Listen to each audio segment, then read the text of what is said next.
Where is my rain? Hello, my name is Alex Does F1 Stuff and welcome to my race weekend review for round number 7 in Belgium around the circuit of Spa-Francorchamps. Fairly sure I say that wrong, probably, but you know, that's what you get when you're English and you try to pronounce a different word in a different language. Not just any different word, I can do words in English.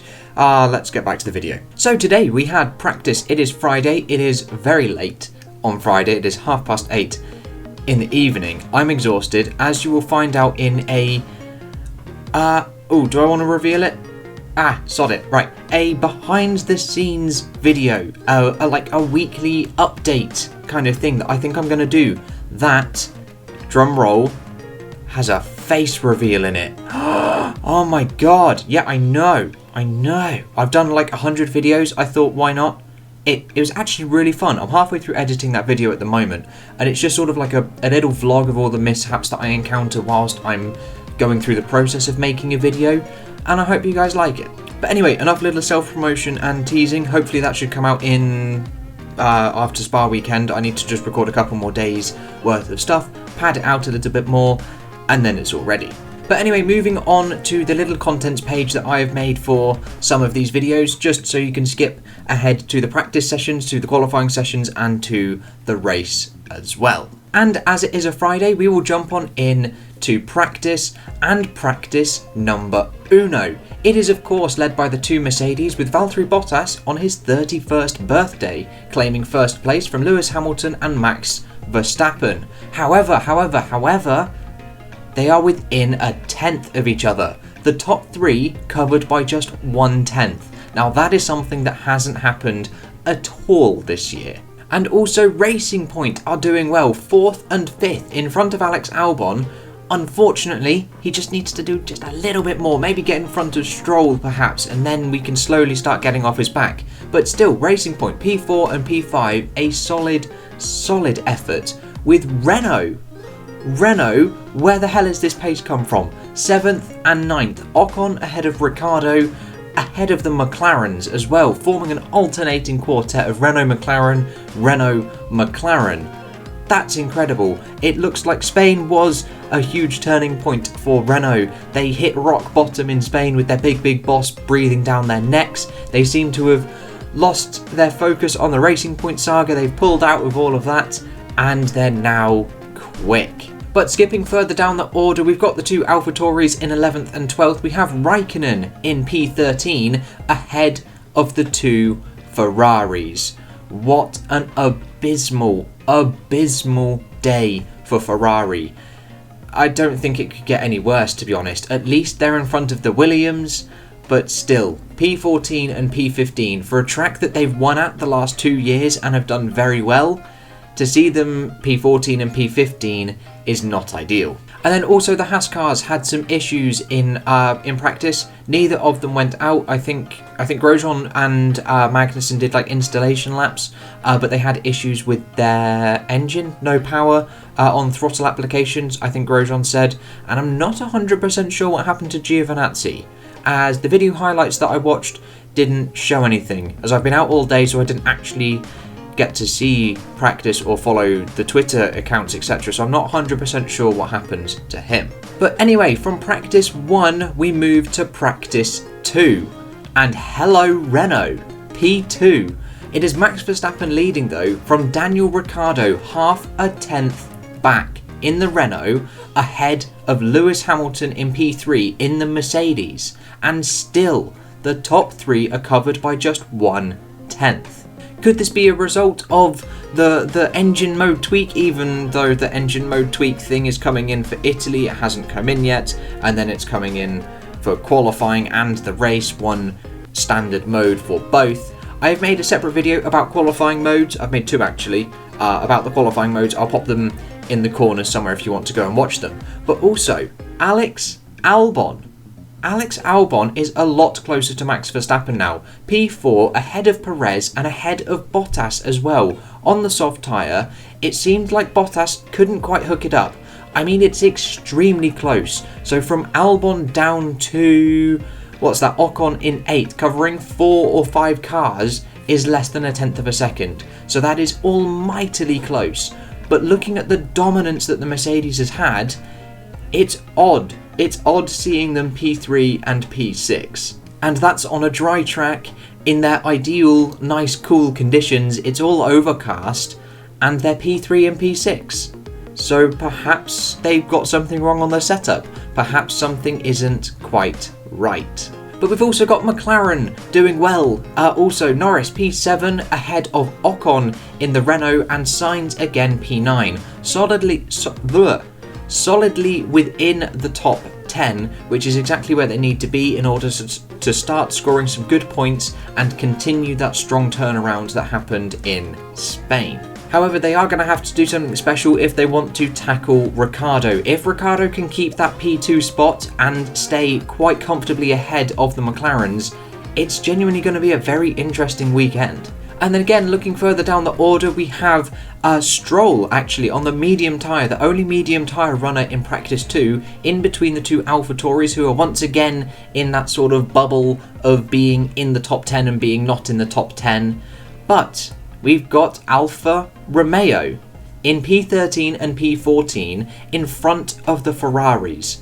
They're actually okay again. So I believe in my last race review I said that Alfa Romeo were doing okay in Spain, and they genuinely had their best pace results in Spain, and they seem to be continuing it here. They seem to be the fastest Ferrari powered car, as Ferrari are behind them, as they were in practice 1, and also Haas are behind them. But it is also unfortunate that we see all 6 Ferrari-powered cars in the bottom half of the field, and I'm sure if I was to pull up the FIA speed traps and the speed trap data, we would see that they were the bottom of that list as well. But talking about Williams, P16 and P18, not ideal, and still just mingling with the Ferrari power unit cars. I personally would have expected them to be in front of the Alfa Romeos this weekend, considering that the Ferrari power united cars would be at a little bit of a disadvantage. It's a little bit weird seeing them not outperform Alfa Romeo when at other tracks that aren't so power dominated they have been, so perhaps the Williams car is a little bit on the draggy side. Which is definitely going to be interesting considering the next couple of tracks, like Monza especially, is another powerhouse track. And if they end up again being behind the Alfa Romeo, I'm not sure what's going to happen. And then we've got Haas last, once again, only managing to get out in the last 30 minutes of the session after still having those engine gremlins, those power gremlins that they had in the first practice. Again, not ideal, not the start to the Belgian Grand Prix that Haas would have wanted at all, considering just 2 weeks ago they were actually P5 at one point in the Spanish practice sessions on Friday. But I suppose if they're last and second last, it can only go up from here. And that's it for Friday. Join me tomorrow for practice 3 and qualifying. And practice 3 is all done and dusted, topped by Lewis Hamilton in the Mercedes, a 1 minute 43.255, but it is Esteban Ocon in P2 for Renault. That Renault has genuinely got some actual proper pace to it. After the abysmal weekend of Spain 2 weeks ago, they seem to be basically where McLaren were in Austria, in both Austria races. It's so good. It's so good to see them up here.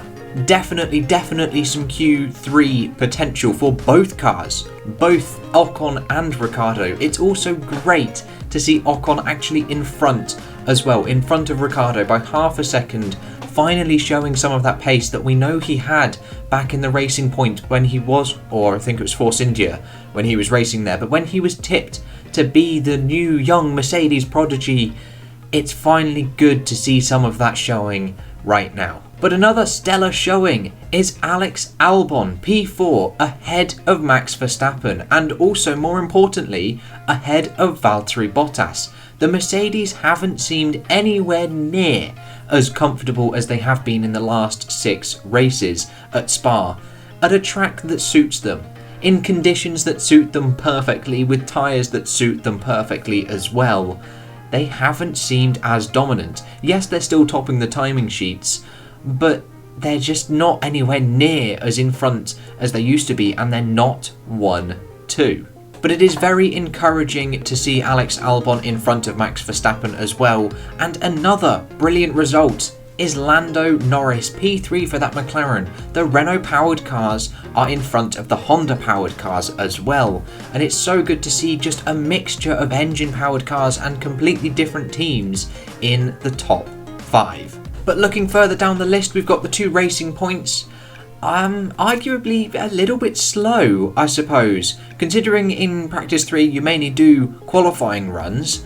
8th and 10th, both on the soft tyres, and either side of a McLaren and behind both Renaults. I feel there should be more.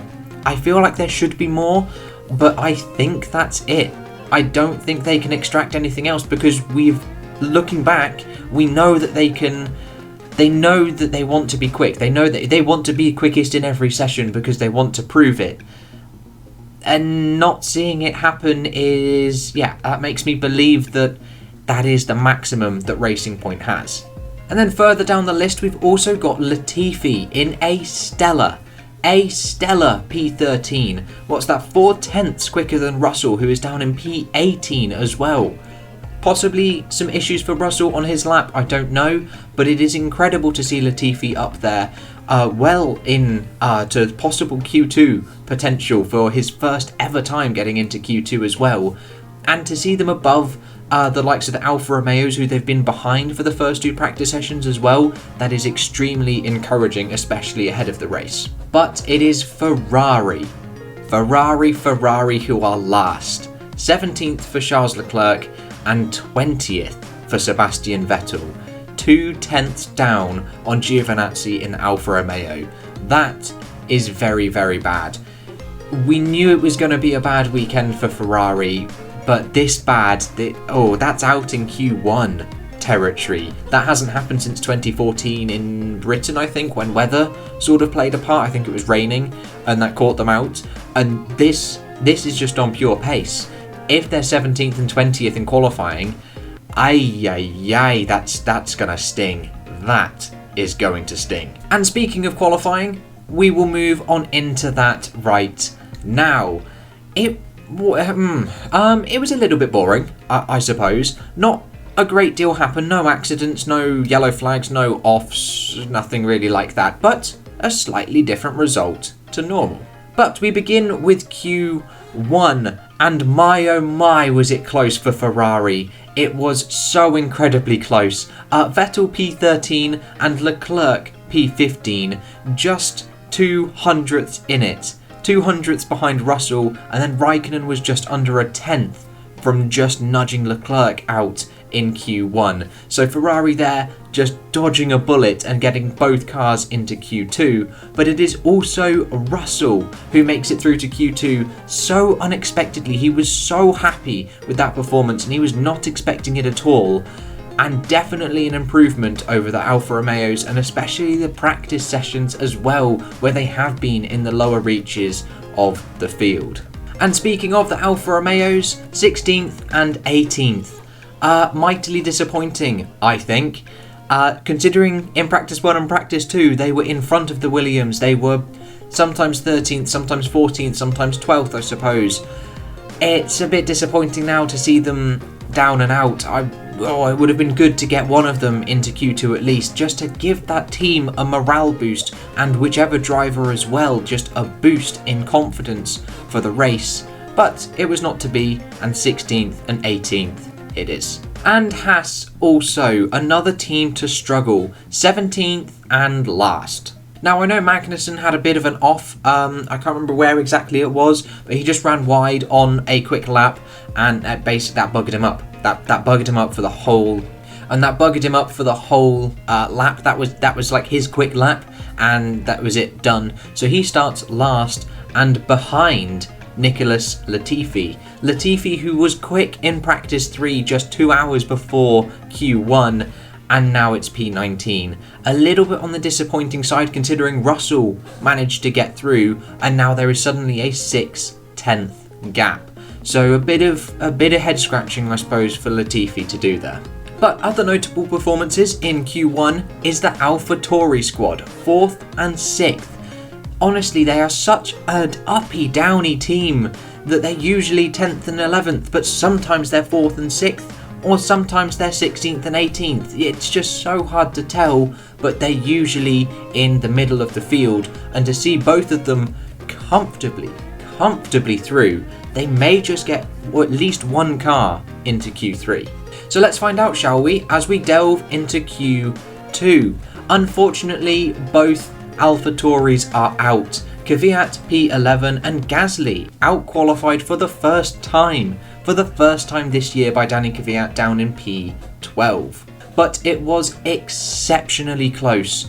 As you can see, they're just 8 thousandths covered Kvyat and Norris, and then 1500ths covered Gasly to Kvyat. So it was less than 200ths, less than 300ths even, covering the two AlphaTauris from getting in to Q3. Very, very disappointing. And when I say very, very disappointing, it's just disappointing when it's that close. Like that sort of gap is a touch of oversteer, a minute lockup. It's not like an obvious, I buggered up that corner, I hugely locked up, I had a massive oversteer moment, I wasn't committed enough. 8 thousandths is it. It's nothing. Literally, it's I don't know what the type of distance it is. Less than a metre over the course of a 4.6 something odd miles, 7 kilometre long track. That's nothing. But it is Ferrari. Again, talking about Ferrari. Out in Q2, both cars. Not particularly surprised, as I don't think Q3 was on the cards at all. But for it to actually hit home and for it to actually happen, it's still a shock. Especially considering last year they locked out the front row and then both cars out in Q2, but at least they're in front of the Williams. I suppose they are in front of Russell, who makes a stellar performance into P15. He was just so overjoyed, and I think I've actually got a picture of George Russell, I do indeed.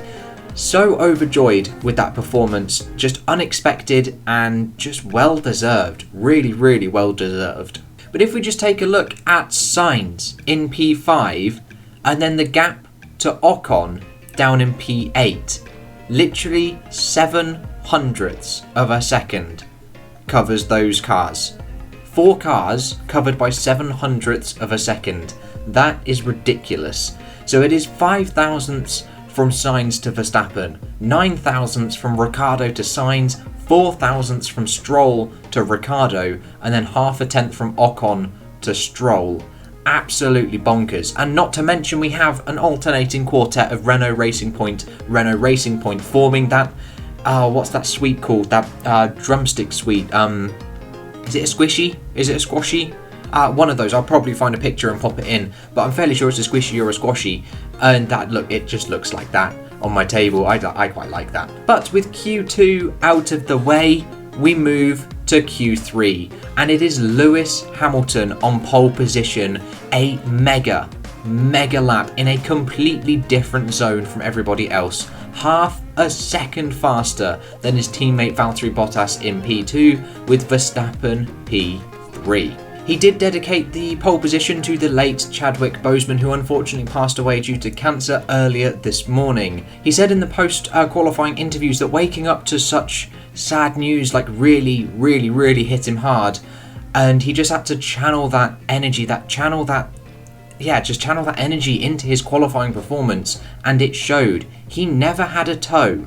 In all of the laps in Q3, and I think all of the laps in qualifying in general, he never had a toe, and to still be half a second quicker than Bottas, that is incredible. But it is once again Verstappen who finds himself P3. It is always these three. Any session, it's always these three, isn't it? The most common that has been so far. But Albon as well, P5, a very strong performance from Albon. Still half a second back, but Albon did give Verstappen a toe on that lap, and it showed. Verstappen is just 15 hundredths behind Bottas to get onto the front row.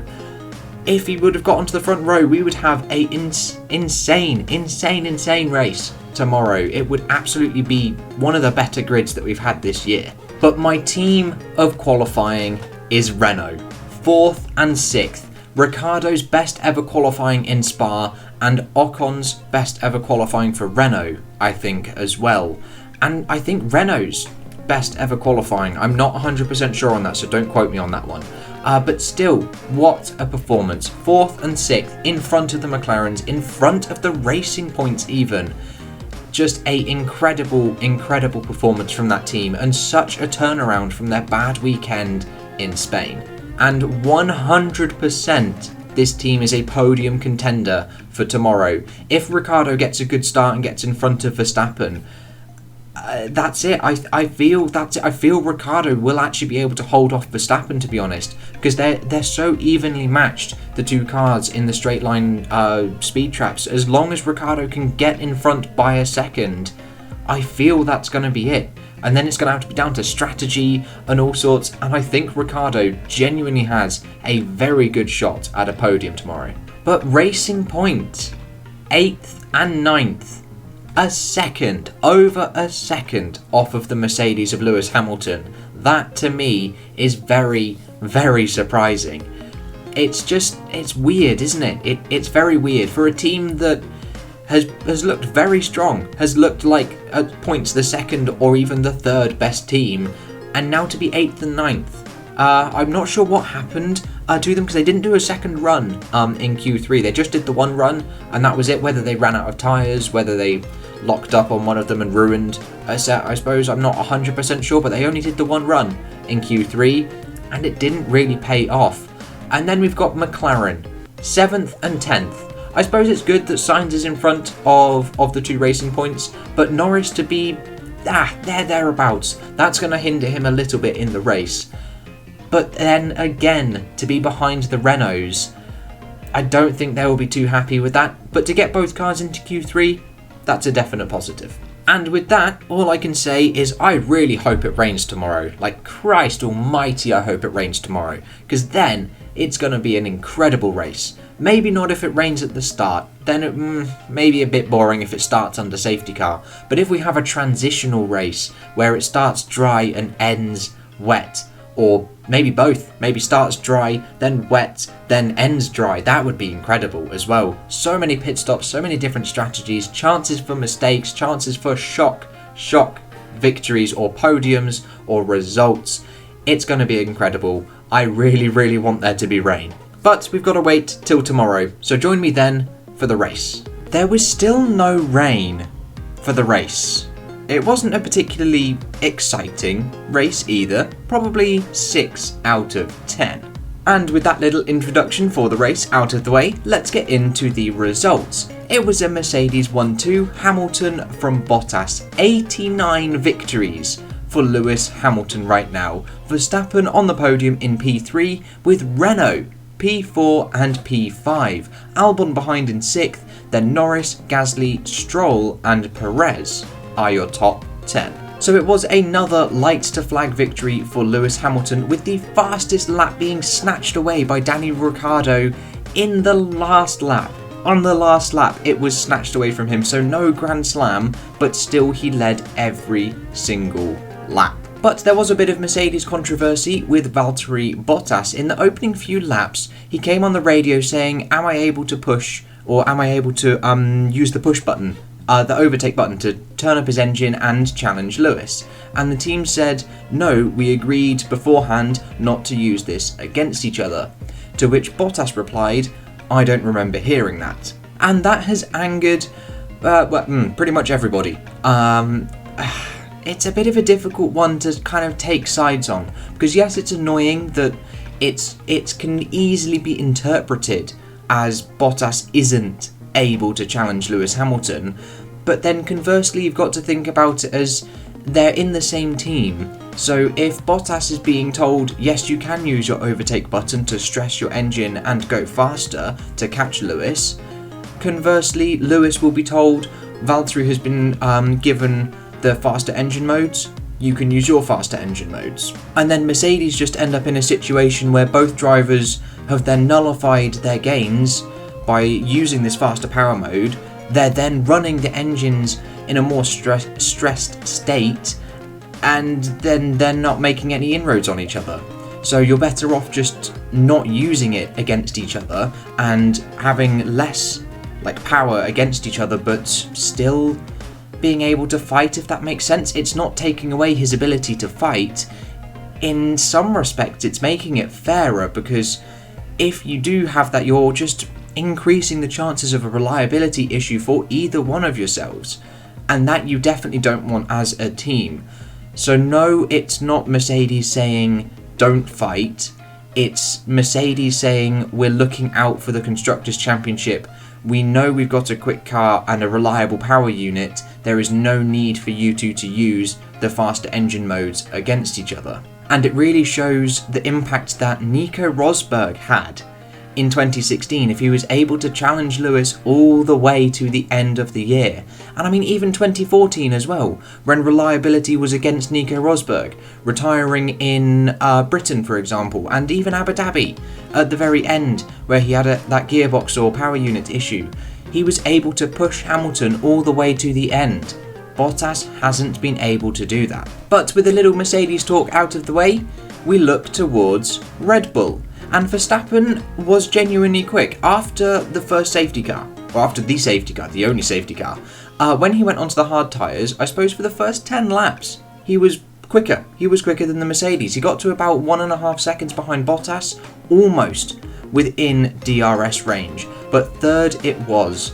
Almost was passed by Daniel Ricciardo at the start, and that could have buggered him over, but luckily managed to hold onto the position and hold onto his podium spot. But Alex Albon though, they buggered him. Red Bull royally buggered Alex Albon under the safety car on lap 10, on the longest track in the calendar with 3/4 of the race still to go. Everyone else goes onto the hards, and they put Albon on the mediums. Why? That's stupid. Absolutely stupid. There was no need, and that cost him 5th place, and possibly cost him 4th place to Ricciardo, because had he been on the hard tyres, he may have been able to stick with Ricciardo rather than fall off and then lose the place to Ocon. So definitely a very poor strategy call from Red Bull. They know that Albon isn't as strong a racer as Verstappen, or at least race pace wise, not necessarily racecraft, as they're two different things. But to put him on the slower strategy or slightly adverse strategy that isn't ideal, that doesn't help him in any way, shape or form. But my team of the race, Renault, what a turnaround from Spain. What a turnaround they had. P4 and P5. The fastest lap of the race as well. Their first fastest lap in 10 years. That is astonishing. Ricciardo P4 and Ocon P5 after a late last lap overtake on Alex Albon. Ricciardo was a podium threat.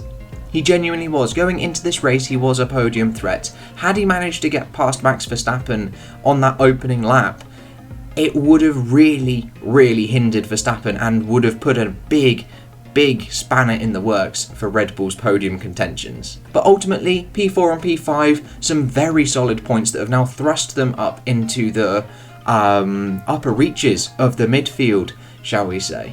And as it was Spa, a power track, it is definitely looking good ahead of Monza. Monza next week. Definitely looking good for Renault once again. But McLaren, they had a bit of an iffy race. Norris though, last lap or last little bit of the race, very good, charging through the field and finished P7. A strong race. However, the other side of the garage, it was Sainz. He failed to even start the race. On the reconnaissance lap, he had a power unit issue, which allegedly caused something with the exhaust. I'm not quite sure how a power unit issue can lead to an exhaust failure. I haven't quite made that connection myself just yet, but it's a bit of an odd one and really unfortunate after a strong race in Spain, looking to build on that momentum, and he wasn't even able to start the race. And then we get to AlphaTauri. What an insane race from Pierre Gasly, driver of the day, and definitely my driver of the day vote as well, 100%. Such a strong charge through the field and a strong points paying positions in front of the racing point cars as well. Unfortunately for Kvyat though, I think it was just the race strategy that he was on. It just wasn't ideal. Whereas Gasly started on the hard tyres, was able to prolong and gain track position on those ahead in the safety car, able to go deeper in the race and change onto the mediums. And speaking of the racing points, that was a bit crap, wasn't it? That really was. 9th and 10th. I mean, what was Perez's strategy? What did they really aim to achieve by not pitting him under the safety car, then waiting 10 more laps and then pitting him anyway? Which dumped him all the way in last, plopped him on some hard tyres and then went, there you go, get some points. I'm sorry, what? Were they must have been counting on him or on there being another safety car or rain. But then, even if you do, you would still come in under the first safety car. It doesn't make any sense to keep him out for just an extra 10 laps. I can understand Gasly, because Gasly was on the hard tyres, and it's pointless pitting on just 10 laps on the hards, as the hards can do 30 plus laps. But Perez, on the medium tyres, stayed out. It didn't make any sense. It was such a poor strategy call, and I've got no idea what happened to Stroll either. It just wasn't a very good showing from Racing Point at all. But Alfa Romeo though. Alfa Romeo, another strong race pace race for them. P12 for Kimi Räikkönen, in front of the Ferraris. Alfa Romeo in front of the Ferraris. That is probably something no one's ever said before. However, Giovinazzi did have a little bit of a coming together though. A little bit wide coming out of Pouon, and then hit the wall again, and then Russell got involved by hitting a tyre that fell off of Giovinazzi's car.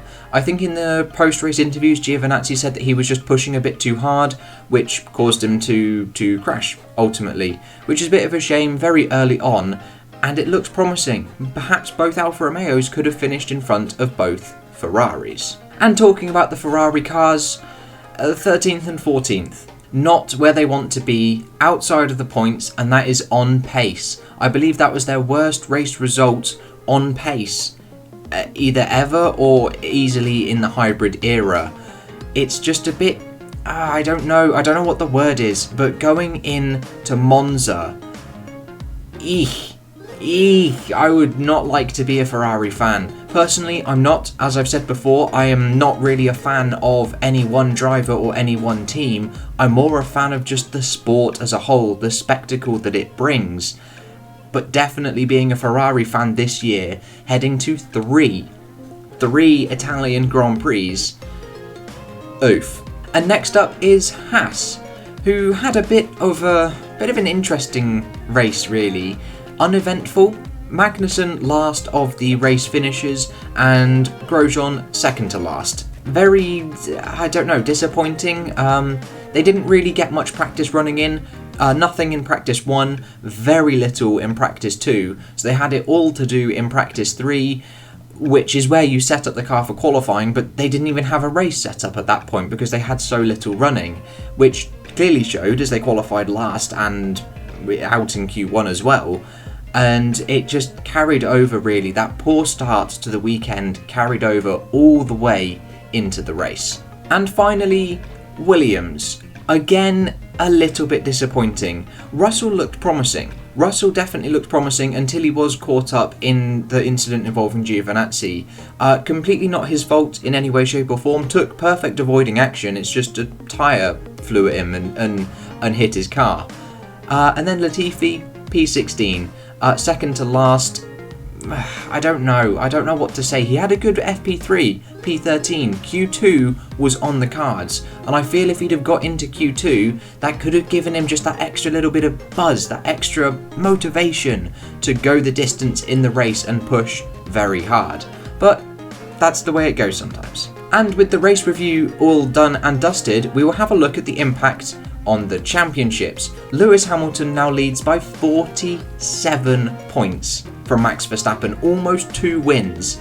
and he has 2 wins over Valtteri Bottas. That is ridiculous. There is then a mammoth 59-point gap back to Albon, now in P4 after getting past Leclerc, with Norris joint on 45 points. Then the 2 racing points, the 2 Renaults, who have thrust themselves up into the midfield fight above Sainz, then Gasly, Vettel, Hulkenberg, Giovinazzi, Kvyat and Magnussen, with Latifi, Raikkonen, Russell and Grosjean yet to score. And in the Constructors, we have Mercedes 264 points, a mammoth 106 clear of Red Bull, and that is 2 1-2 finishes clear of Red Bull. McLaren are now 3rd in the Constructors ahead of Racing Point, with Ferrari 5th, as Renault now find themselves 6th still, but just 2 points behind Ferrari, with 9 covering just 4 teams. AlphaTauri are still 7th after another strong performance today, and then Alfa Romeo, Haas and Williams are your bottom 3. And some visualizations of all this data. We've got Hamilton leaps and bounds in front of a very closely fought battle for P2 between Verstappen and Bottas.